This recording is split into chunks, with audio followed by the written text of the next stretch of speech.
Alhamdulillah, brothers and sisters, recently I just heard about two people who recently embraced Islam, who are quite high-profile figures.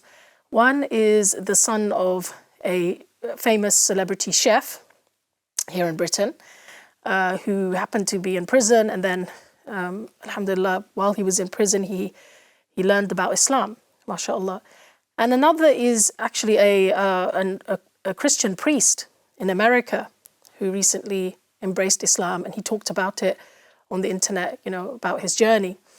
And subhanAllah, it really got me thinking, subhanAllah, Allah subhanahu wa ta'ala has given us such a great opportunity here, especially those of us who are living in the West, to share the message of Islam with people. And there are people out there crying out to hear that message. So I wanted to ask you, and I wanted to reflect within myself as well, are we doing everything we can to reach out to our neighbors, to be the embodiment and the role model that we should be, the embodiment of our deen that we should be? Do we even know what our neighbors are doing? Are they okay?